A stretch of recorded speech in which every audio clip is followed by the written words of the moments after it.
بسم اللہ الرحمن الرحیم۔ رب کریم نے فرمایا کیا تم سمجھتے ہو کہ ہم نے تمہیں بیکار پیدا کیا، اور کیا تم سمجھتے ہو کہ تمہیں لوٹ کر ہماری طرف آنا نہیں؟ اللہ تبارک و تعالیٰ نے بہت ساری حکمتوں کے تحت بہت ساری کرم نوازیوں کے ساتھ انسان کو تخلیق فرمایا۔ ہم پر انسانی کمزوریاں غالب آ جاتی ہیں، بہت ساری سستی، بہت ساری غفلت طبیعت میں پیدا ہو جاتی ہے۔ راہ چلتے چلتے بہت ساری جگہوں پہ ہم الجھ جاتے ہیں۔ نتیجہ یہ نکلتا ہے کہ کچھ وقت جو قیمتی ہوتا ہے اسے ہم بیکار ضائع کر دیتے ہیں، اور پھر اس بیکار وقت ضائع کرنے کے اتنے عادی ہو جاتے ہیں کہ صحت مند لوگ بیمار ہو جاتے ہیں، جوانوں کو بڑھاپا آنے لگتا ہے، پھر فرصت کے لمحات مصروفیت کی طرف بڑھ جاتے ہیں، یہاں تک کہ زندگی اپنے اوقات پورے کر کے موت کی طرف بڑھنے لگتی ہے۔ لیکن وہ بلا وجہ کی غفلت، لا یعنی، بے معنی، بے مقصد باتیں، اپنے آپ سے زیادہ دوسروں کے معاملات میں الجھاؤ کا شکار رہنا، غفلتوں کا شکار رہنا، اپنا حساب کرنے کی بجائے ساری دنیا کا حساب کرتے رہنا، انسان نقصان کی طرف چلا جاتا ہے۔ اللہ کریم نے فرمایا تم کیا سمجھتے ہو تمہیں بیکار پیدا کیا ہے؟ اپنے آپ کو بلا وجہ کمزور کر لینا، بلا وجہ کہہ لینا میں تو ایک ناکام آدمی ہوں، میں تو آگے بڑھ ہی نہیں سکتا، میں تو ایک گاؤں کا رہنے والا ہوں، میں تو وہ کوئی میرے وسائل نہیں ہیں، میں کچھ بھی نہیں ہوں، بلا وجہ اپنے آپ کو کمزور کر لینا، سمجھ لینا کہ شاید وہ کسی نے کہا تھا کہ میں کسی شخص سے بیزار نہیں ہو سکتا کیونکہ ایک ذرہ بھی تو بیکار نہیں ہو سکتا۔ اللہ تعالیٰ نے لَقَدْ خَلَقْنَا الْإِنسَانَ فِي أَحْسَنِ تَقْوِيمٍ، اس نے خوبصورت تقویم پر انسان کو پیدا کیا، اعلیٰ درجے کی، اس کو الَّذِي خَلَقَكَ فَسَوَّاكَ فَعَدَلَكَ فِي أَيِّ صُورَةٍ مَا شَاءَ رَكَّبَكَ، کتنا حسین کر کے انسان کو بنایا ہے، اس کے اندر صلاحیتیں رکھی ہیں، سوچنے سمجھنے کی طاقت دی ہے، اس کو فہم و فراست دیا ہے، اچھے بھلے کی تمیز، اچھے برے کی تمیز فطرت میں رکھ دی۔ اللہ کرے آپ موبائل تھوڑا استعمال کریں، میری بات پہ توجہ کریں، دعا کی ہے، آمین تو کہہ دیں، دعا مانگی ہے کہ اللہ کرے آپ کی توجہ زیادہ میری بات پہ رہے۔ یہ فطرت میں رکھ دی چیز ہے، ہم کیا کرتے ہیں، ہم اپنا وقت بیکار ضائع کرتے ہیں۔ بہت ساری جگہوں پہ انسان کو چلتے چلتے سپیڈ بریکر کا سامنا کرنا پڑ جاتا ہے، پر وہاں رک جانا تو کوئی عقل مندی نہیں نا۔ انسان کو بہت ساری جگہوں پہ کسی مقام پہ سستانے کے لیے رکنا پڑتا ہے، لیکن وہیں ٹھہر جانا، سفر ہی چھوڑ دینا۔ زندگی جد و جہد والی ہونی چاہیے، اعمال والی ہونی چاہیے، کچھ نہ کچھ انسان کو کرتے رہنا چاہیے۔ غیر ذمہ دارانہ گفتگو، غیر ذمہ دارانہ وقت کا ضیاع اور بلا وجہ کا الجھاؤ جس کا کوئی مقصد نہیں، جن چیزوں کی بالکل ضرورت نہیں ان باتوں میں دلچسپی اور ہر وقت مفت کا الجھاؤ۔ نبی پاک علیہ الصلوۃ والسلام سے جب پوچھا گیا نا خوبصورت مسلمان کون ہوتا ہے، تو نمازی بھی بڑا خوبصورت ہوتا ہے، ایک احرام میں ایک بولی بولتے ہوئے ایک میدان میں لبیک لبیک کہنے والے حاجی بھی بڑے خوبصورت ہوتے ہیں، اللہ کی بارگاہ میں بیٹھ کر اس کی بارگاہ سے بیت اللہ کے سائے میں دعائیں مانگنے والے بھی بڑے ہی حسین ہوتے ہیں، اللہ کی کتاب سامنے رکھ کر صبح سے شام تک اس کو یاد کرنے والے، تلاوت کرنے والے حافظ بھی بڑے حسین ہوتے ہیں، علماء کی بھی بڑی بات، سخی کی بھی بڑی بات، ماں باپ کی خدمت گزار کی بھی بڑی بات۔ لیکن یا رسول اللہ صلی اللہ تعالی علیہ وسلم اپنے مفہوم کے لحاظ سے اور اعزازی خصوصیات کے لحاظ سے خوبصورت مسلمان، جس پر مسلمان کی تعریف صادقہ ہے، خوبصورت مسلمان کون ہوتا ہے؟ نبی پاک علیہ الصلوۃ والسلام نے فرمایا جو بے مقصد اور فضول باتوں کو چھوڑ دے وہ خوبصورت مسلمان ہوتا ہے۔ لغویات سے بچے، فضولیات سے بچے، بے معنی وقت نہ ضائع کریں، اپنے معاملات میں ایک جملہ بھی کبھی اضافی نہ بولیں، فائدہ کوئی نہیں۔ آپ مختصر جامع زندگی گزاریں، آپ اپنے آپ کو قیمتی سمجھیں، اپنے وجود کو قیمتی سمجھیں۔ آپ دیکھیں نا، انسان کو اللہ تعالیٰ نے اشرف المخلوقات بنایا، تسخیر کائنات اس کے ذمے لگائی، اس نے بر اعظموں پر حکومت کر کے دکھائی۔ انسان کہاں سے اٹھا اور پھر اس نے ہواؤں میں اڑنا شروع کیا، انقلاب آ گیا، اور پھر جب یہ مسلمان ہے، جب یہ مومن ہے،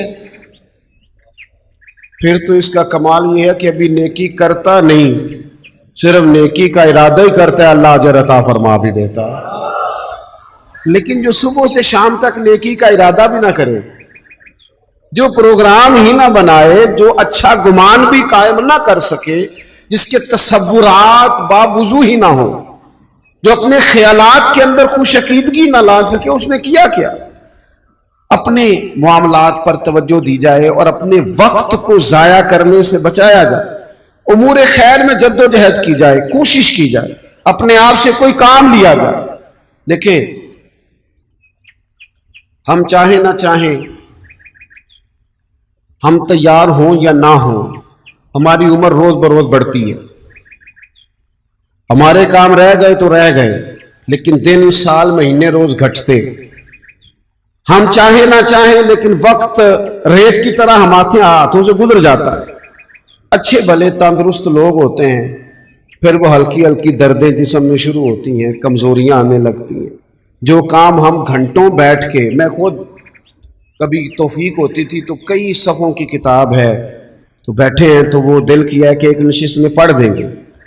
اب یہ ہے کہ کوئی تھکن محسوس ہوتی ہے، اب یہ ہے کہ کچھ کیفیات اور طرح کی ہوتی ہیں۔ وقت کے ساتھ ساتھ انسان کے قوا اعضاء اس طرح کے تھوڑی رہتے۔ اس کو چاہیے کہ جب اس کو صحت ملی ہوئی ہے، تندرستی ملی ہوئی ہے، عافیت ملی ہوئی ہے، فرصت ملی ہوئی ہے، تھوڑے وقت میں زیادہ کام کرے۔ ہمارے ہاں ڈھیر سارا طبقہ ہے جو اپنے آپ سے کام ہی نہیں لیتا۔ اپنے آپ اقبال کہنے لگے، عجب نہیں کہ خدا تک تیری رسائی ہو۔ یہ کوئی انوکھا نہیں تو اللہ تک پہنچ جائے۔ رب اپنے بندوں کو اپنی معرفت عطا کرتا ہے، وہ دیتا ہے وہ رستہ۔ کہنے لگے عجب نہیں کہ خدا تک تیری رسائی ہو، پر تیری نظر سے تو پوشیدہ ہے آدمی کا مقام۔ تو بندے تک نہیں پہنچ سکا۔ تو وہ جو کہا من عرف نفسہ فقد عرف ربہ، تو پہلے اپنے آپ کو تو پہچان، نہ اپنے آپ سے کوئی کام تو لے۔ اچھا میں دیکھتا ہوں ایسے چھوٹی چھوٹی دنیا بنا کے نا، چھوٹی چھوٹی سیاست میں سارا وقت ضائع، یعنی اپنی تعریفیں لوگ کرتے رہتے۔ شکر ہے اللہ کا جی اتنی دیر ہو گئی فلانا کام کر رہا ہوں، شکر ہے جی میں نے یہ بھی کر دیا، بڑا او بھائی تو رہنے دینا، یہ کسی اور کو کہنے دے۔ تو کام کر، تو جد و جہد کر، تو ہمت کر، تو آگے بڑھ، تو سال نہ گنوا تیرے گزر گئے۔ یہ زمانہ بعد میں گنتا رہے گا، یہ لوگ بعد میں حساب کرتے رہیں گے کہ اعلیٰ حضرت بریلوی نے 1000 کتاب لکھی، عمر کتنی تھی، پڑھنے میں کتنا وقت گزرا، لوگوں نے نکال لیا کہ ہر روز 3 گھنٹے تو ان کے لکھنے کے بنتے۔ وہ بعد میں دنیا نکالے گی کس نے کتنا کام کیا۔ تو ڈیوٹی کر، تو کام کر، جد و جہد کر۔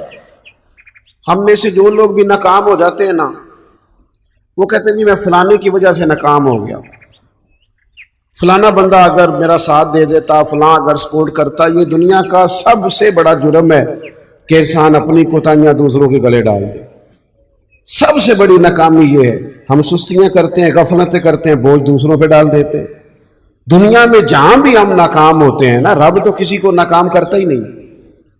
ہم اپنی کمزوریوں کی وجہ سے، احساس ذمہ داری نہیں، پڑھنے والا پڑھتا نہیں وقت پہ، پڑھانے والا وقت پہ پڑھاتا نہیں، ڈیوٹی کرنے والے ڈیوٹی نہیں وقت پہ کرتے، ہم ناکام ہو جاتے، وہ دوسروں پہ ڈال دیتے ہیں۔ اپنی زندگی میں جہاں بھی کمزوری رہ گئی ہے، جہاں بھی کہیں ہم سے غفلت ہو گئی ہے، اس کو دیکھیں، غور کریں، کس مقام پر ہم سے کوتاہی ہوئی ہے، کہاں ہم بھول گئے، کہاں معاملہ ایسا تھا جو گڑبڑ ہو۔ میں صبح ادارے کے ایک استاد صاحب سے عرض کر رہا تھا، میں کہہ رہا تھا جن لوگوں نے قربانی کرنی ہے نا، اور جانور لانے ہیں. انہوں نے آج بارش نہیں دیکھی. جہاں جہاں آج منڈیاں تھیں نا وہاں فل رش ہے. 1 مہینہ پہلے وہ صبح اٹھے وقت پہ چلے گئے. لیکن یہ سستی ہے نا طالب علم کی, وہ کہتا ہے آج بارش ہے لہذا میں نے نہیں جانا. اللہ ماشاءاللہ کچھ استاد کہتے ہیں آج میں نے اسکول نہیں جانا, ادارے نہیں جانا, آج بارش ہے. وہ دیکھے مزدوری کرنے والے نے صبح کوئی انکار کیا کہ میں نے منڈی نہیں جانا. سبزی منڈی جانے والا منڈی گیا ہے, اور جو مال والی منڈی جانے والا تھا وہ بھی وہاں پہ. آپ اپنے کام سے جان نہیں چھڑائیں. حضرت عثمان غنی رضی اللہ تعالیٰ عنہ فرماتے بڑی کڑاکے کی گرمی تھی اور دھوپ بڑی شدت والی تھی, اور جتنے مدینہ منورہ میں لوگ تھے وہ اندر سے دروازے بند کر کے نا کواڑ سب آرام فرماتے. دوپہر میں ماحول بن جاتا ہے, اور ویسے بھی دوپہر کو کچھ دیر آرام کرنا نبی پاک علیہ السلام کا طریقہ مبارکہ بھی ہے. تو لوگ آرام کر رہے تھے. حضرت عثمان غنی فرماتے کسی کام کے لیے مجھے چھت پہ جانا پڑا, گرمی بڑی سخت تھی, میں مجبوراً گیا. لیکن فرماتے ہیں جب میں چھت پہ چڑھا نا تو میری نظر پڑی تو ایک شخص جن کی عمر مجھ سے زیادہ ہے, بوڑھے محسوس ہوتے ہیں, وہ 2 اونٹوں کو ہانکتے ہوئے لا رہے ہیں. میرے دل میں خیال آیا یار ساری دنیا آرام کر رہی ہے, ان کو بھی سونا چاہیے تھا. اس موسم میں اپنے آپ کو تکلیف دے رہے ہیں, جب کڑاکے کی گرمی ہے وہ لے کے آ رہے تھے. تو حضرت عثمان غنی فرماتے میں نے کہا جن کو نصیحت ضرور کرنی ہے, سمجھانا ضرور ہے. جب عصر کے بعد جانا اونٹ چرانے, جب ساری دنیا چراتی ہے, اس وقت کیا حاجت تھی. آپ فرماتے ہیں جیسے ہی میں چھت سے اترا اور دروازے کے راستے باہر آیا کہ میں ان کو سمجھاتا ہوں, جب تک وہ شخصیت بھی قریب آ گئی تھی. آپ فرماتے جب میں نے ان کا چہرہ دیکھا تو میرا وجود کانپنے لگا, راشا طاری ہو گیا, اور نہ چاہتے ہوئے بھی میری آنکھوں میں آنسو آ گئے. یہ کوئی معمولی آدمی تو نہیں, یہ تو امیر المومنین سیدنا فاروق اعظم ہے, حضرت عمر جیسا آدمی.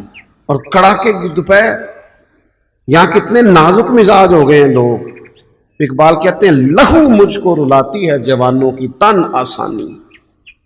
میں خون کے نہیں لہو کے آنسو روتا ہوں جب میں جوانوں کو دیکھتا ہوں آرام کر رہے ہیں, چوک میں بیٹھے سکون کر رہے ہیں, سوئے ہوئے, سویرے ان کی آنکھ ہی نہیں کھلی. وہ قوم ترقی کرے گی جن کے جوان سو رہے ہیں, بوڑھے کام کر رہے ہیں, جن کے جوان ان کا جسم درد کر رہے ہیں اور بوڑھے تراویح میں کھڑے ہیں. وہ قوم آگے بڑھے گی. فرمانے لگے حضرت عثمان کے میں نے دیکھا حضرت عمر کو تو میں کانپ گیا. میں نے جھٹ سے آگے بڑھ کے ان کا دست مبارک تھاما. میں نے کہا حضور اس گرمی میں مہربانی کریں آرام کریں. تو فرمانے لگے یہ مال غنیمت کے 2 اونٹ بھاگ گئے تھے, میں لینے گیا تھا. تو وہ ہمارے ہاں جس آدمی کے پاس ڈرائیور کو تنخواہ دینے کے پیسے ہوتے ہیں اس کا پھر شوق ہوتا ہے کہ میری سائڈ کا دروازہ بھی میرا ڈرائیور ہی بند کرے. وہ بیچارہ احساس کمتری کا شکار ہو جاتا ہے کہ پتہ چلے کسی کو میں نے ڈرائیور رکھا ہوا ہے, تو وہ کہتا ہے دروازہ تو نے کھولنا ہے, تو نہیں بند کرنا ہے. پھر لوگ کہتے ہیں اے تنخواہ کا دی لیندہ جی اینو کہتے پیسے دے دینے. تو حضرت عثمان غنی رضی اللہ تعالیٰ عنہ عرض گزار ہوئے, اگرچہ وہ بڑا پیار کرنے والے تھے, لیکن حضرت عمر رضی اللہ تعالیٰ عنہ کو دیکھ کے عرض کرنے لگے حضور کسی غلام کو حکم فرما دیتے, یہ کام کر دیتا. تو سیدنا فاروق اعظم تھپکی دے کے کہنے لگے عثمان اللہ تجھے میری طرف سے جزا عطا کرے. غلام بھی آرام کر رہے تھے جیسے سارے کر رہے تھے, اور فرمایا ویسے بھی یہ مسلمانوں کا مال ہے, ذمہ داری غلام کی تو نہیں, ڈیوٹی تو میری ہے. یہاں ہمارے حکمران کہتے ہو مجھے تو پتہ نہیں, میں نے تو سویرے اٹھ کے دیکھا ہے, تو خبروں میں مجھے نہ ادھر ادھر کی تو بات کر, یہ بتا کہ قافلہ کیوں لٹا. نہ ادھر ادھر کی تو بات کر, یہ بتا یہ قافلہ کیوں لٹا. مجھے رہزنوں سے غرض نہیں, تیری رہبری کا سوال ہے. تو کہتا چور آ گئے تھے تو یہ بتا تو کس چیز کی پہرے داری کر رہا تھا. تو میرے عزیز اپنی زندگی میں اپنی ذمہ داریوں کا احساس, اپنی ڈیوٹی وقت پر. میں کئی دفعہ سوچتا ہوں جس آدمی کی عمر 35 سال سے زیادہ ہوگی اور ابھی تک فجر کے وقت نہیں اٹھتا, اس نے کب نمازی بننا ہے؟ اور جو 40 سال کی عمر تک نمازی نہیں خالی بن سکا, اس نے تہجد کب پڑھنی ہے؟ یہاں تو ہمارے معاشرے میں تو 60 سے 70 سال ایوریج ہو گئی عمر کی، تو جس کی 35-40 سال ہو گئی وہ تو زیادہ گزار بیٹھا ہے، وہ اپنی زبان پر پیرا کس دن لگائے گا جس کو آج تک بولنے میں خیال آتا ہو خو مجھے کہنا نہیں چاہیے تھا میرے منہ سے نکل گیا۔ اپنی زبان پر، اپنی آنکھوں پر، اپنے لفظوں پر جو آدمی کنٹرول نہیں کر سکا وہ کس دن جا کے ٹھیک ہوگا؟ روایتی باتیں، روایتی گفتگو دوسروں پہ ڈال دو، کوئی بہانہ کر دو، کوئی احساس کمزوری کر دو، نہ ہو سکا تو مظلوم بن جائیں گے، کہیں گے غریب آدمی ہوں۔ یہ بھی کمزور قومیں کرتی ہیں، یہ بھی کمزور قومیں کرتی ہیں جو اپنے آپ کو مظلوم بنا کے دکھاتی ہیں۔ مسلمان اس کا مزاج ہوتا ہے، وہ مظلوم نہیں ہوتا، وہ تو ظالموں کا ہاتھ پکڑنے والا ہوتا ہے، تو میدان میں رہنے والا ہوتا ہے، اپنے آپ سے، اپنے وجود سے کام لیا۔ آپ اپنے بزرگوں کو دیکھیں، تھوڑے وقت میں زیادہ کام کرنے والے لوگ، اور اتنا کام کرنا، یہ بھی بات کر رہے تھے شیخ، گفتگو کر رہے تھے حضرت غوث پاک رضی اللہ تعالیٰ۔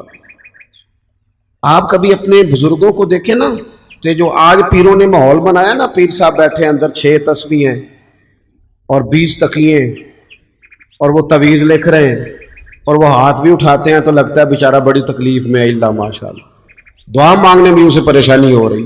کیا مذاق بنایا ہوا۔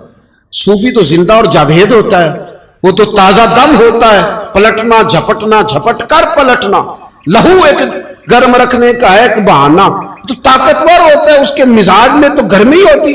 اقبال کہتے ہیں کہ حاضر ہوا میں شیخ مجدد کی لحد پر، وہ لحد کے ہے زیر زمین مطلع انوار، وہ ہند میں سرمایہ ملت کا نگہباں، اللہ نے کیا جس کو بر وقت خبردار، جد و جہد، مزاج، بھاگنا دوڑنا۔ اور ایک جگہ پہ اقبال کہنے لگے، ہے وہی تیرے زمانے کا امام برحق، جو تجھے حاضر و موجود سے بیزار کرے اور موت کی شکل میں دکھلا کے تجھے جلوہ یار، زندگی تیرے لیے اور بھی دشوار کرے۔ درویش تو وہ ہے جو تیرا جینا مشکل کر دے کہ کب مروں گا اور کب جا کے مدینے والے کی زیارت نصیب ہوگی، اور تو یہ ہے کہ سستی، کاہلی، وہ ٹھہر جائیں گی قبلہ آرام میں، چھوڑے ان چیزوں کو، جدوجہد۔ حضور غوث پاک رضی اللہ تعالیٰ عنہ فجر کی نماز کے بعد فقہ کا درس دیتے تھے، اور صبح 9 بجے 10 بجے اپنے ادارے میں چلے جاتے تھے، اور جب اسباق پڑھتے تھے نا، ہمارے مدارس میں سبق تقسیم ہوتے ہیں، صرف کون پڑھائے گا، نحو کون پڑھائے گا، منطق کون پڑھائے گا، فقہ کون پڑھائے گا، اصول کون پڑھائے گا، تفسیر کون پڑھائے گا، سبق تقسیم ہوتے، تو ناظم تعلیمات کہنے لگے جو لائق بچے ہیں وہ سارے تم رکھ رہو اور نالائق سارے مجھے دے دو، کسی کو نالائقوں کا بھی تو سرپرست بننا ہے نا، تو مجھے دے دو، نالائقوں کو پڑھاؤں گا۔ پھر زور تک کلاس ہوتی، زور کے بعد تفسیر کا درس ہوتا، عصر کے بعد حدیث کا درس ہوتا، اور پھر رات کو 70 ہزار کا مجمع تقریر سننے آتا، اور تقریر یہ نہیں تھی کہ بس ٹھیک ہے کہہ دی بات، فرمائشی خطبہ، 70,000 لوگ خطاب سننے آتے، تو 300 علماء ہوتے ان میں جن کے ہاتھوں میں کاغذ قلم ہوتے۔ غوث اعظم ارشاد فرماتے تو تحریر ہوتا کہ یہ نقطہ تو کبھی سنا ہی نہیں، اتنی محنت سارا دن کی، پھر اپنے بال بچے کو وقت دیا، اور پھر حال یہ ہوتا کہ دنیا سو جاتی اور بغداد کے مرشد مصلی بچھا لیتے، اور پھر ساری رات اپنے رب کے حضور والذین یبیتون لربہم سجدا وقیاما، ساری رات رب کے حضور حاضری ہوتی۔ ساون کی کالی راتوں میں جب بوندا باندی ہوتی ہے، وہ راتوں کو اٹھ روتے ہیں جب خلقت ساری سوتی ہے، اور میاں صاحب کہنے لگے رات پوے تے بے دردانو نیند پیاری آوے تے درد مندانو یاد سجن دی ستیاں بھی آن جگاوے۔ وہ اپنے اوقات دیکھے کتنا مصروف وقت بنا لیا، اوقات مصروف، اپنی زندگی میں چیزوں کو طے کریں اور کچھ کر جائیں، اپنی لائف سے کوئی نہ کوئی، اپنے وجود سے، زندگی سے کوئی کام لیں، اسے کسی کام لگائیں، خدمت میں گزار دیں، خدمت میں۔ ہمارے ایک بزرگ ہیں، وہ میں دور گیا ہوا تھا کیروڑ پکے کی جانب، جنوبی پنجاب کی طرف، بڑے پرانے بزرگ مجھے ملے تو وہ نا ابھی بھی عمر 100 سال کے لگ بھگ ہے، تو ڈھیر سارے کام کھڑے ہو کے امامہ باندھ رہے تھے۔ میں نے ان سے کہا کافی عرصہ پہلے، میں نے کہا جناب آپ بڑے تازہ دم میں کہنے لگے میں نے ارادہ کیا تھا کہ مخدوم نہیں بننا، خادم ہی بننا ہے، خادم ہی بننا ہے، مخدوم بندہ مخدوم بنتا ہے تو سست ہو جاتا ہے۔ تو کہنے لگے پہلے خدمت کی ماں باپ کی، استادوں کی، پھر کی بہن بھائیوں کی، بچوں کی شروع کر دی، پھر اللہ نے موقع دیا تو پوتوں کی خدمت شروع کر دی، ان کو پڑھانا ہے، بیانا ہے، کام لگانا ہے۔ ساری زندگی یہ ارادہ نہیں کیا کہ لو جی میں ہوں فارغ ہوں۔ یہ جہاں جملہ آتا ہے پھر انسان ذہنی طور پر کمزور ہو کے خدمت کی ساری زندگی۔ یہاں شیخ الحدیث علامہ عبد المصطفیٰ صاحب ازہری رحمت اللہ علیہ لاہور تشریف لائے، تقریر فرما رہے تھے، کہنے لگے میرے ہزاروں شاگرد ہیں، میں نے 40 سال حدیث پڑھائی ہے کم و بیش۔ کہنے لگے ہزاروں شاگرد ہیں، لوگ مجھے بڑے علامہ صاحب کہتے ہیں، لیکن اللہ کا شکر ہے آج بھی میں اپنے جوتے خود اٹھا لیتا ہوں۔ کہنے لگے میں اپنے جوتے، میں اتنا کمزور نہیں ہوں کہ اپنے جوتے بھی نہ اٹھا سکوں۔ اپنی زندگی سے کاہلی کو، سستی کو، کمزوری کو، بہانے بازی کو، اور اپنے آپ کو سمجھا کے سلا دینا، تھکا دینا، اور آنکھ اس وقت کھلتی ہے جب آنکھ بند ہونے کا ٹائم شروع ہو جاتا ہے، اس وقت جاگتے ہیں جب پکا سونے کا ٹائم شروع ہو جاتا ہے۔ اپنے آپ سے کام لیں، اپنے وجود سے کوئی، اور قرآن مجید کہتا ہے فاستبقوا الخیرات، نیکیوں میں ایک دوسرے سے آگے نکل جاؤ، دوڑ کے، دیر نہ کرو، جلدی جلدی سے حصول خیر کرو، دیر نہ کرو، جلدی سے۔ اور صحیح بخاری میں حدیث ہے، نبی پاک علیہ الصلوۃ والسلام نے فرمایا فتنوں کے برسنے سے پہلے پہلے نیکیاں کر لو، ورنہ فرمایا فتنے اس طرح برسیں گے جس طرح اندھیری رات کے ٹکڑے برسا کرتے ہیں۔ حال یہ ہوگا کہ بندہ صبح مومن ہوگا، شام کافر ہو جائے گا، شام کافر ہوگا، صبح مومن ہو جائے گا۔ اور فرمایا لوگ دنیا کے بدلے دین تک بیچ ڈالیں گے، اس سے پہلے پہلے نیکی کرو۔ آپ دیکھیں نبی پاک علیہ السلام نے صحابہ کو جو درس دیا ہے نا خیر کا، عصر کی نماز پڑھائی، یہ بھی بخاری میں موجود ہے۔ بس میں بات سمیٹنے لگا ہوں، گفتگو کو ختم کرنے لگا ہوں، آپ توجہ کیجئے گا۔ عصر کی نماز کریم محبوب نے پڑھائی تو صحابہ فرماتے ہیں ہم نے آج ایک منفرد منظر دیکھا، جلدی سے سرکار نماز پڑھا کے گھر چلے گئے فٹافٹ۔ پہلے ایسا نہیں ہوتا تھا، بیٹھتے تھے، غلاموں کی بات سنتے تھے، دستگیری فرماتے۔ آج پہلے دن یہ انوکھا معاملہ ہوا کہ سرکار گھر تشریف لے گئے، اور تھوڑی دیر کے بعد حضور واپس آئے، آ بھی جلدی گئے، اور جب تشریف لے آئے تو چونکہ انسانوں کی ذہنوں کی سطح پر سوال ابھرتے ہیں، تو سوال ابھرا تھا ہر آدمی کے ذہن کی سطح پر کہ یہ کیا معاملہ ہے۔ تو فرماتے محبوب فرمانے لگے تم سوچ رہے ہوگے میں جلدی کیوں گیا تھا، اور پھر میں جلدی کیوں آ گیا۔ یا رسول اللہ آپ تو کریم ہے نا، بے خبر ہو جو غلاموں سے وہ آقا کیا ہے، کو تو پتہ ہے ساری بات کا۔ تو حضور فرمانے لگے میں نے نا گھر میں کچھ سونا آیا تھا تو میں نے بانٹ دیا سارا، ایک ٹکڑا، ایک ڈلی سونے کی پڑی رہ گئی تھی، نماز پڑھیا تو مجھے خیال آیا پڑی نہ رہ جائے، اور ایک روایت میں یہ کہیں رات نہ گزر جائے اور وہ پڑا نہ رہ جائے۔ فرمایا میں فوراً گیا ہوں، پہلے جا کے اسی اللہ کے راستے میں خیرات کیا، کل کر لیں گے، پرسوں کر لیں گے، سویرے کر لیں گے، بانٹ دیں گے، ہو جائے گا، یاد کرانا، اس سے تو بہت سارے کام رہ جاتے۔ حضرت عمر بن عبدالعزیز کے خادم نے کہا حضور یہ کام رہنے دیتے، کل کر لیں گے۔ تو آپ فرمانے لگے پتر جو کل کرنے ہیں وہ پھر کب کریں گے، کام تو کرنا ہے، جدوجہد تو کرنی ہے۔ اسی طرح حضرت جابر بن عبداللہ فرماتے ہیں احد والے دن نا میں نے ایک صحابی کو دیکھا کھجور کھا رہے تھے، کھجور ان کے منہ میں چبا رہے ہیں، تو کھجور کھاتے کھاتے عرض کرنے لگے یا رسول اللہ صلی اللہ تعالی علیہ وسلم اگر میں شہید ہو جاؤں تو کہاں جاؤں گا؟ آج اس جنگ میں گھر میں شہادت مجھے ملتی ہے، اللہ کرم کرتا ہے تو اس کا نتیجہ کیا نکلے گا، رزلٹ کیا، میں کہاں جاؤں گا؟ تو کہتے ہیں مقدس جملے محبوب کے، حضور نے فرمایا رب تجھے جنت عطا کرے گا۔